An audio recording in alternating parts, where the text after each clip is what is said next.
Samantala, nakatakdang palawigin pa ng Agriculture Department ang ikinasa nilang rice importation ban ngayong buwan at price freeze sa mga lugar na nasa ilalim ng state of calamity. Idiniklara na rin ng kagawaran. Si Vel Custodio sa detalye.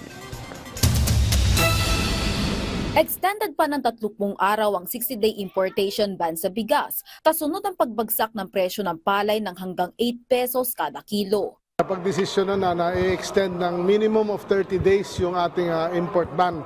No, at it is possible na hanggang end of the year pa yan, depending sa sitwasyon. Yun na nga ang problema kasi bumagsak na naman ang presyo ng palay. Kapag natapos na ang importation ban sa bigas, sinabi ng kalihim na malaki ang posibilidad na itaas na ang taripa sa imported rice na kasalukuyang 50% rice tariff.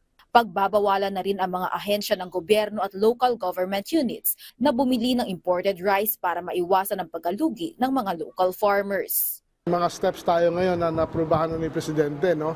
At maglalabas tayo ng EO na pagbabawal yung pagbili ng government LGUs and other government offices ng imported rice para makatulong sa ating rice farmers. May EO rin na tayong ilalabas na floor price sa palay at humingi rin ng DA at approve na in principle na ating Presidente na mag-i-issue siya ng EO for emergency procurement, no, ng palay at emergency procurement for additional lease at renta ng warehouses para makabili tayo ng mas marami pang palay sa ating mga farmers sa mga depressed price areas. Kapag naaprubahan na ang executive order, bibilhin ng National Food Authority ng 17 pesos per kilo floor price para sa basang palay.